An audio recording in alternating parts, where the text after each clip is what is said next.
this mission in which you're born for. Otherwise, if you are an atheist, you believe that the cause of your life is just a simple accident. And there are many atheists who have different reasons why they don't believe in God. And as a matter of fact, the main source of the creation for atheists are religious people who don't leave their message. Are people who claim themselves to be religious, yet their personal lives are very different from what they preach. That is the main cause of atheists. So if you believe that your life is an accident, all this is very nonsense to you. What's the reason for you to better yourself? If you're attending your needs, then you're supposed to be at peace. This is the peace of the world, not world peace, the peace of the world. Jesus Christ, in John 14, verses 27, he said, "My peace I leave unto you, but it's not the peace of the world." What is the peace of the world?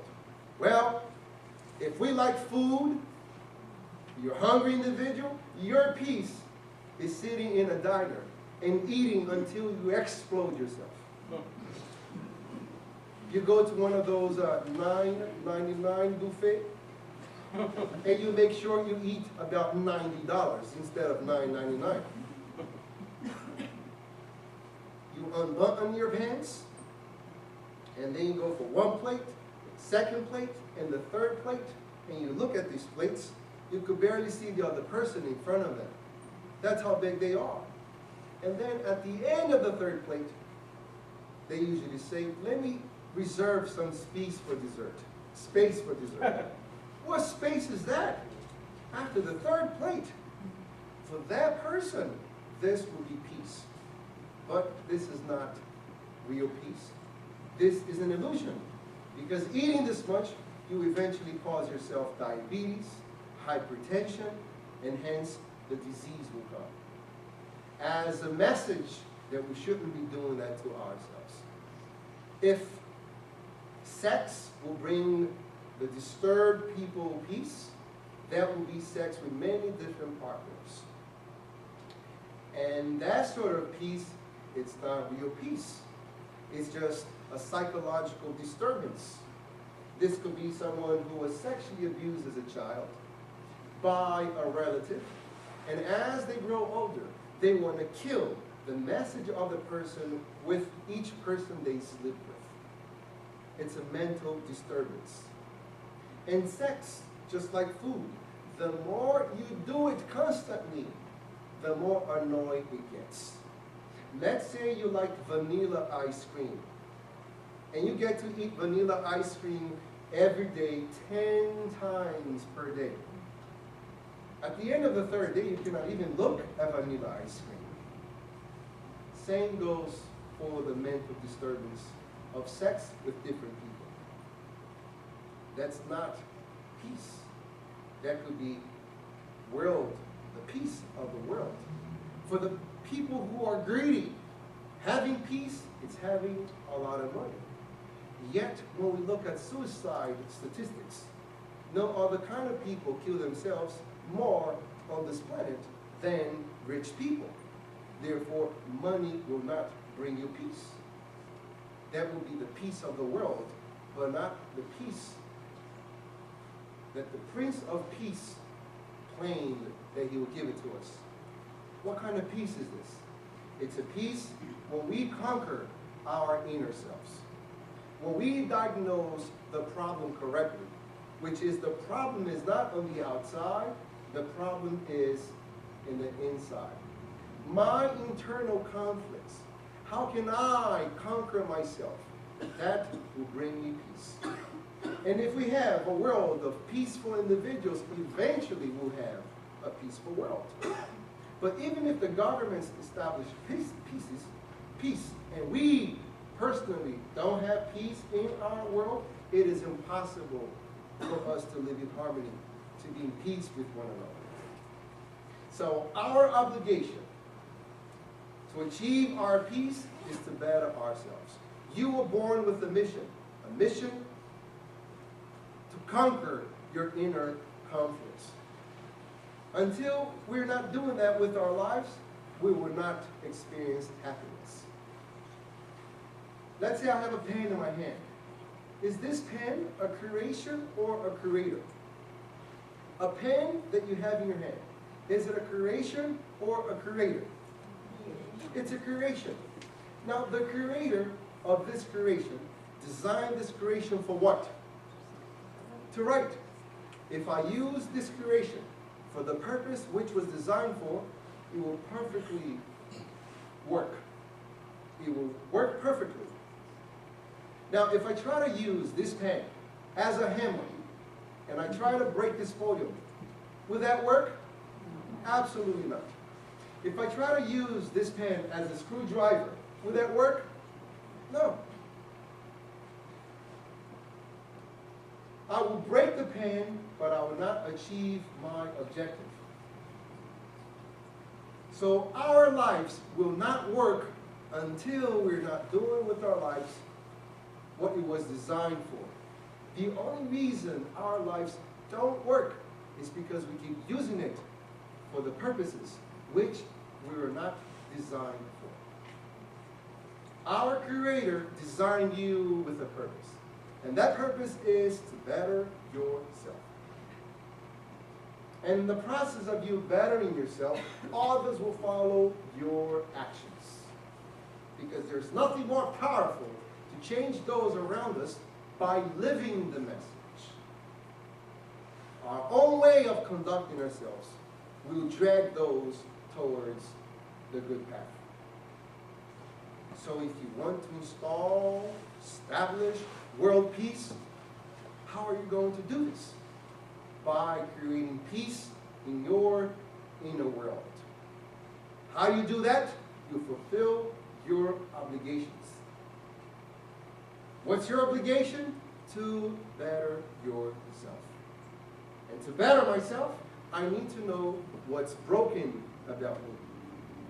And that's where enemies come to be very helpful, to let me know what's broken about me. Usually, when we have friends, friends are afraid to tell us the truth about us. Friends would not dare to be honest with us because they don't want to hurt our feelings. So let's say I'm waking up every day at 11, 12 o'clock, and I say to myself that I'm looking for a job. Still, it's 11 o'clock and I'm sleeping.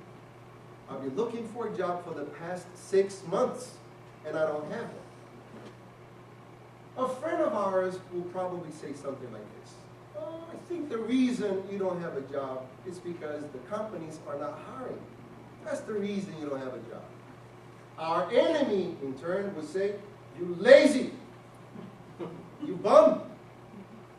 You don't have a job because you're simply lazy. If we have the humbleness to get this message,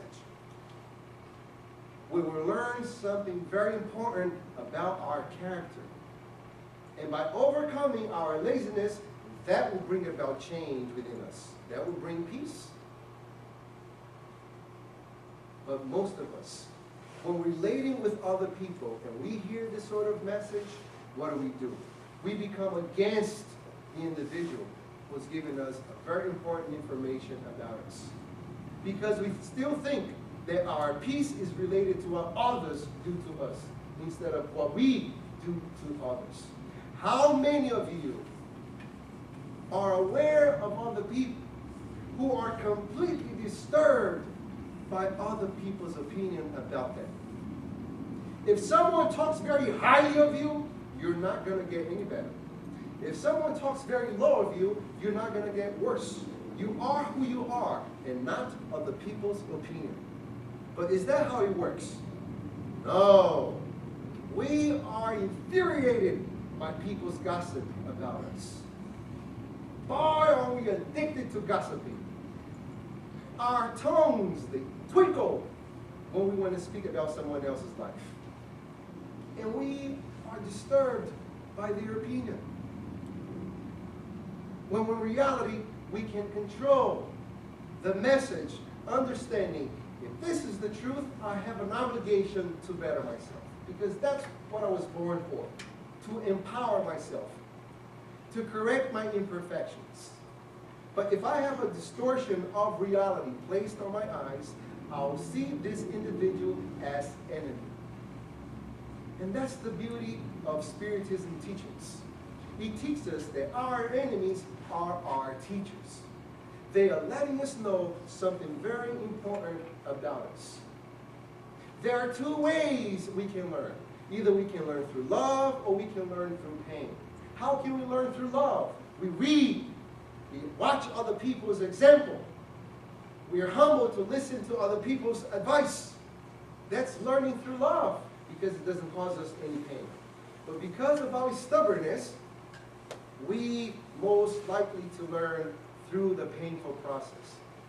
And that's when something bad happened to us, and we realize all the good advices we're receiving from the people who loves us, they are there actually to help us. They are not against us. So, from now on, I will create my peace by looking at my enemies not as people who I hate, but my teachers who are showing something very valuable about myself. If they're saying something that is correct about me, I should change myself. If they're saying something that does not represent the truth, if we make a cold analysis of ourselves and we say, well, this is certainly a lie, this person just want to put me down, then we discard the message. We leave the garbage with this other person, and then they will stink, not us, with that information. Bullying right now disturbs a lot of people's peace, especially in the school system, where you are at the age in which you're looking for self-affirmation. You're trying to establish yourself as a person on this planet. And unfortunately, we create this illusion that if I want to feel good, I must put someone down. Whoever puts you down, and if you are that individual, that shows something about you. You are miserable yourself. And because you lack the courage to promote yourself higher, you like to push people down, so you have an illusion that you're doing better than them. Whoever bullies someone else, they are miserable people themselves. Because when we are at peace with ourselves, when we are experiencing happiness, we don't promote other people's pain. We don't like to see other people suffering. Those who make people suffer, they are suffering themselves. And in order to have an illusion that they are alleviating their pain, they like to see other people suffering. That's where it comes from. So if someone is saying something about you, analyze it. Is this positive or negative? Is it true or false? If it's true, I have an obligation to better myself. If it's false, then I discard it. We will all, at that moment, experience anger. It's a natural reaction. But what we do with our anger, it differentiates the men from the boys, the girls from the women, the wise from the ignorant. How we deal with our emotions. Definitely Mahatma Gandhi experienced anger, but he channeled his anger to have energy to establish his movement of peace. Definitely Nelson Mandela experienced anger. He channeled that anger to establish his movement of peace. Because we all experience the emotion of anger. It's a physiological process. But what we do with that anger, it's what differentiates wise people from the ignorant. So when you do with that emotion, you stop right there and ponder what you're going to do. By seeing people in the jail system committing crimes after crimes, one congruence about all these people It's not that they had a problem. It's how they handled that problem. They handled that problem with a heated head. They did something while they were not thinking.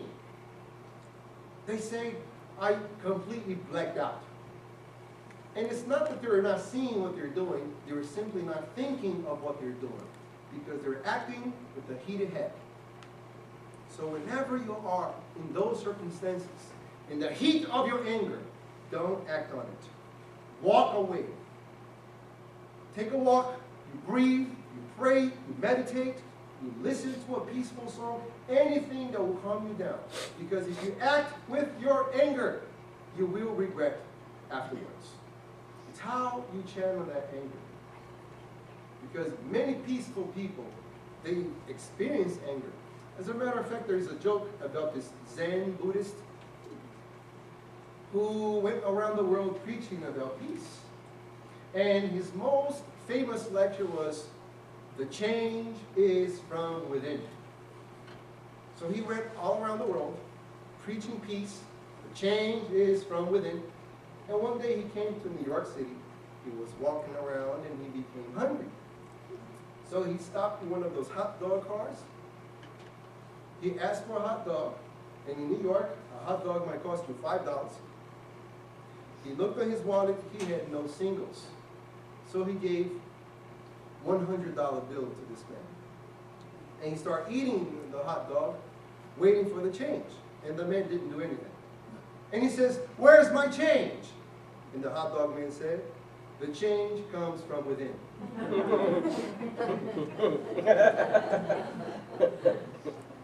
He experienced anger at that moment, but it's how we channel our anger. Don't act on a heated mind. That moment is teaching us something very special.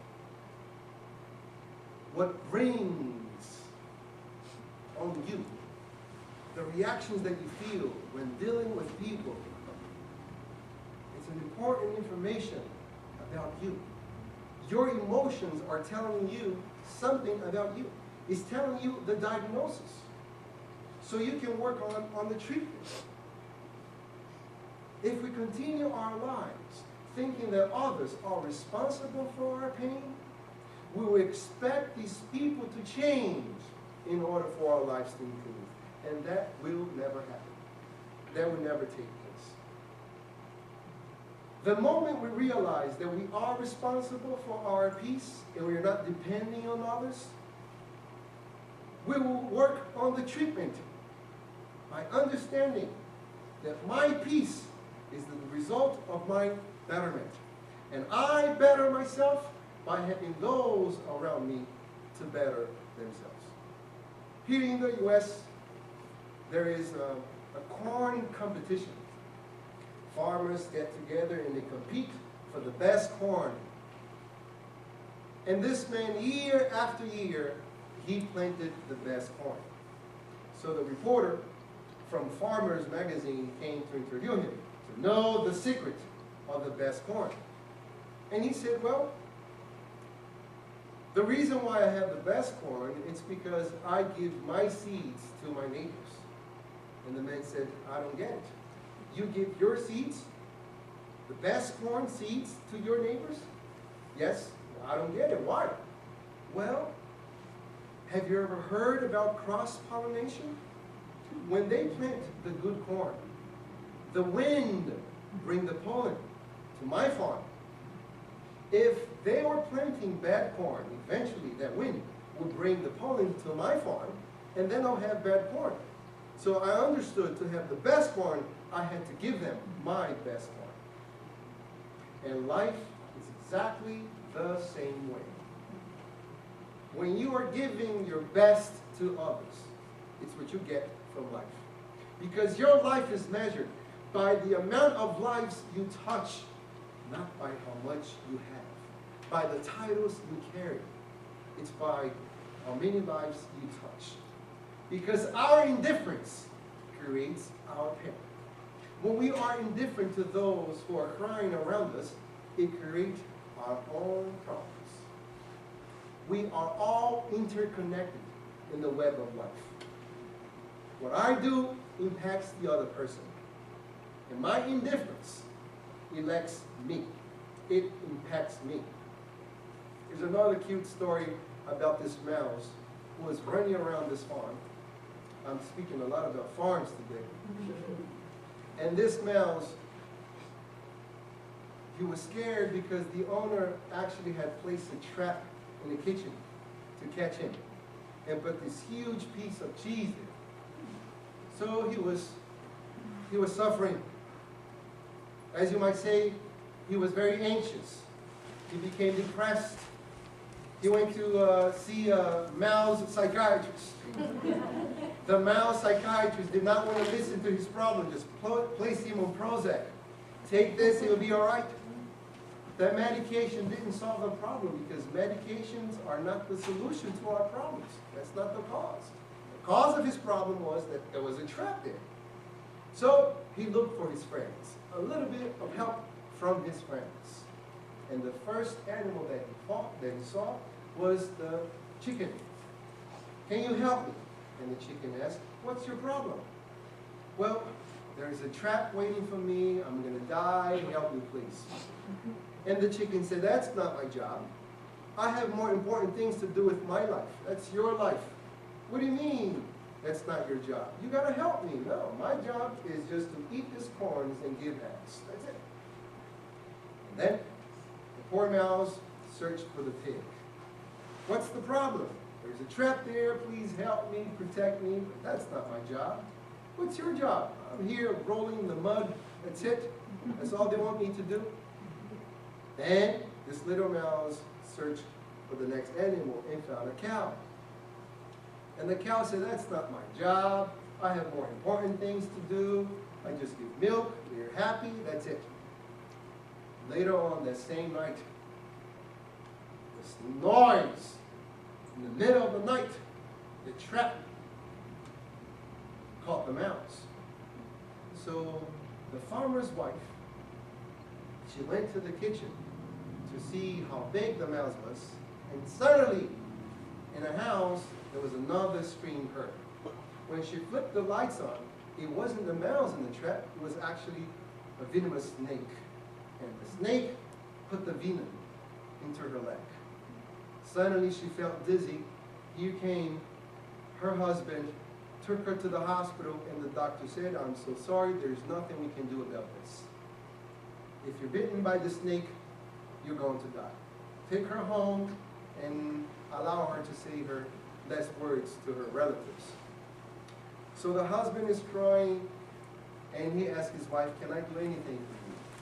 And she says, well, I am so hungry right now, anything to give me strength. What can I do for you, sweetheart? Can you do some chicken soup? He went outside, we got the chicken, and that became the soup. And then she died. The close relatives came by, and now we had a large family. And we had to feed his people. So he went out, and who he find? The pig. He killed the pig and served his immediate family. And then, after 3 days, they did the funeral. The entire village came, and they had to feed a lot of these people who he killed, the cow. Our indifference impacts our lives. Because our life is measured by how we impact other people's lives. Your importance is directly related to how important you are to other people by your actions. So we will achieve our peace when we are conquering our inner conflicts and we're helping those around us to conquer their own. The Spiritist message about life is that we are here in evolutionary experience. And we have been here many times. We call this process reincarnation. Just like any word in the English dictionary, here we have re at the beginning of the word, which is the prefix. Re stands for again. At the end we have shun, which is a suffix, and that stands for an action. Whenever you find shun in a word, it means an action is taking place, conversation, manipulation, aggravation. And then we have in, which means enter, and incarnate, which means flesh. So what does reincarnation stand for? The action of re-entering the flesh. We have re-entered the flesh many times, you as an individual. And all the differences that we see, all the injustice that we see, were created by our own hands. The Creator is not an evil entity that chooses some people to suffer and other people to be happy. Gives us all equal opportunity, because that's what all justice stands for, to give us all equal opportunity. And with our free will, we design our future. So our present is the direct result of what we have done with our past, and our future will be the result of what we've done with our present. So we're constantly shaping our lives by what we do towards other people. So there are many conflicts that we're born with, a family that we have, in which we believe that we're placed at the wrong scenario, and that disturbs our peace.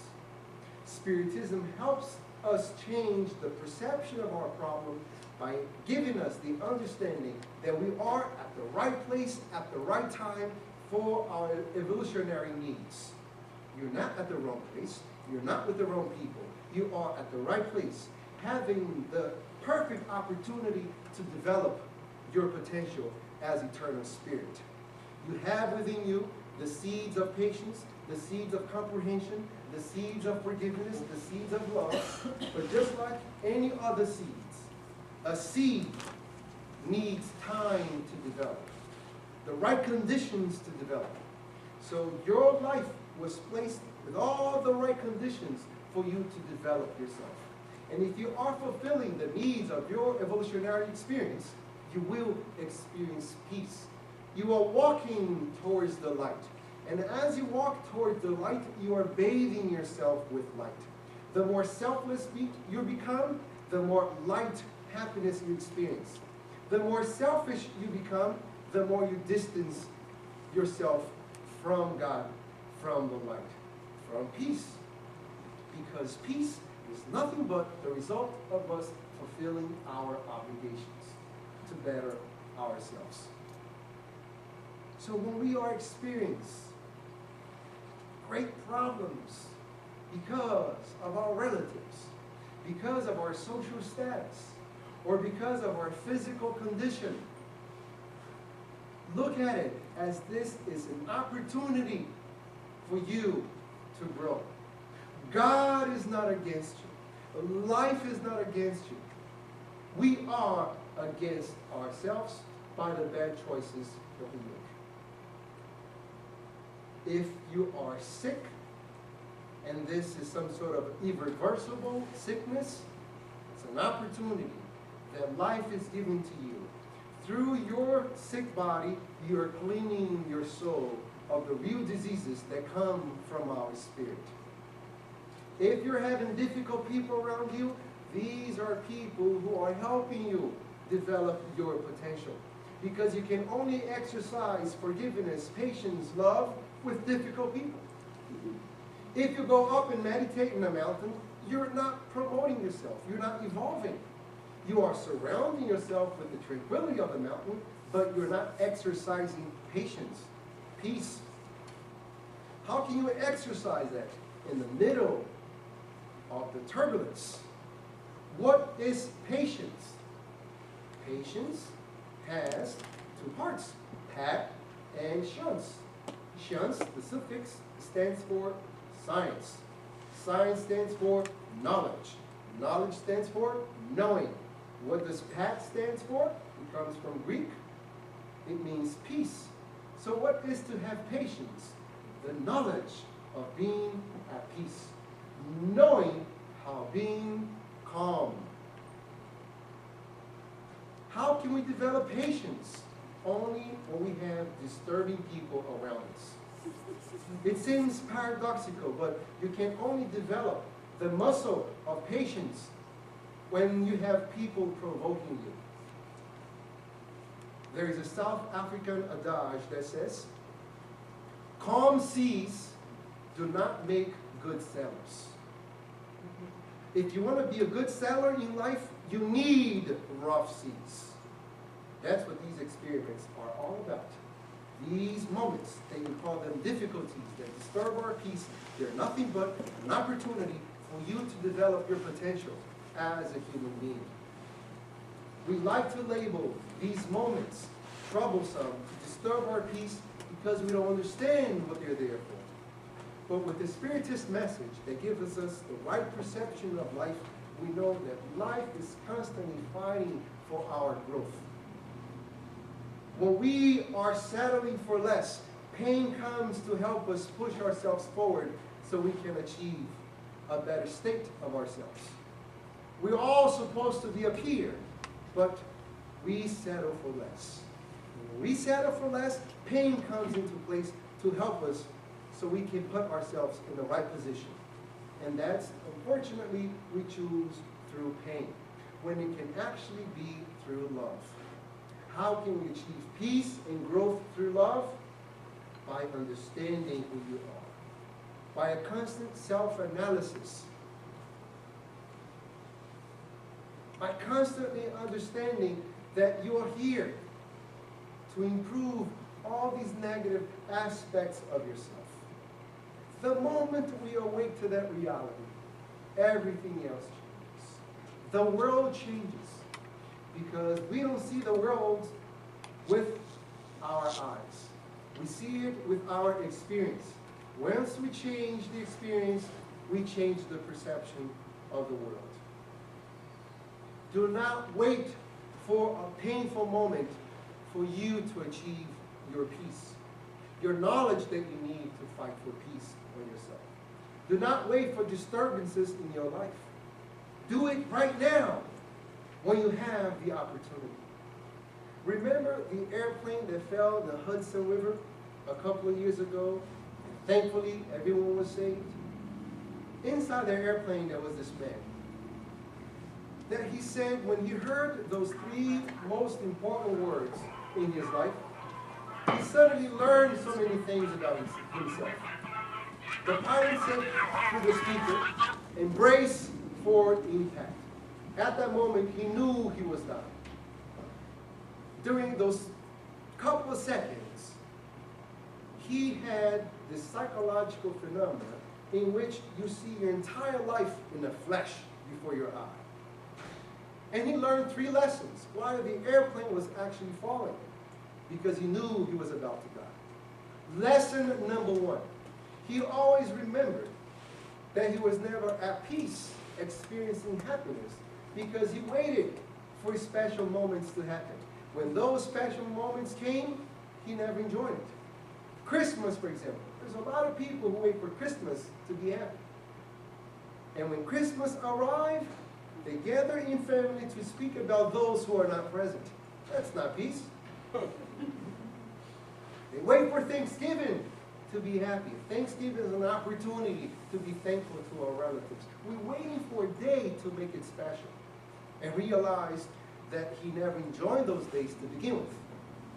And after he survived, he decided that he would create his special day. He wouldn't wait for Christmas. He wouldn't wait for Thanksgiving. He will make his day special whenever he wanted. And since we have normal days every day, we don't appreciate the normal day. We only appreciate things when they're actually not there. How many times we're so in love with a loved one, and we don't realize that we like them this much, and we never say that we love them. We realize that once they're done. And now we make a beautiful funeral for them out of guilt. And then we take flowers to their coffin. You know, take flowers to them when they're alive and they can smell those flowers. What's the point? That's guilt right there. Don't wait for this moment to happen, to say, "I love you," when they can't hear you. Say it now. When you arrive home, every day that's the norm. Someone is there waiting for you, the dog is jumping on you, Don't wait for the dog to be run over by a car to realize how happy you were that day, that the dog was there. When we pray, one of the functions of prayer is to be thankful. It's not that God needs to hear us saying, thank you for this or thank you for that. It's the fact that when we make a list to find out what we are thankful for, suddenly we realize all the things that we have. Because we're so disturbed by the things that we lack that we don't realize what we have. So to be thankful is to be aware that these things are present in our lives. Be thankful for your health. Isn't that a reason for us to be at peace? Because there are so many people right now that will give everything that they can to experience what you are experiencing, health. You all remember the great actor Patrick Swayze from the movie Ghost? This is a famous man, gorgeous, good looking, had a lot of money, yet he died of pancreatic cancer. That man would give anything to have what you have right now, health. Yet, are we at peace because we have it? No, we are concentrated in what we lack. So to be at peace is to realize we have these things. Don't wait for something to happen to realize. Because that man in the airplane, he received his second chance. He decided that he will make the day special. Whenever he felt, he made the day special. Another important lesson that he learned as the airplane was falling is that he had many fights with his wife. Many of them. And I know that has nothing to do with you guys because I don't see fighting people here. But he had many fights with his wife. And the fights were usually about who was right. Don't we fight for that all the time? Don't we break the peace between two people? We are speaking about the peace in the world, yet we cannot manage peace between two people. And the fight could be simple as, who was the actor that played in that movie? You say Patrick Swayze, he says Arnold Schwarzenegger, and that's a fight for the next 2 weeks. So he decided that it was not important for him to be right, it was important for him to be happy. All the fights that we have, we stop to think, do I want to be right or to be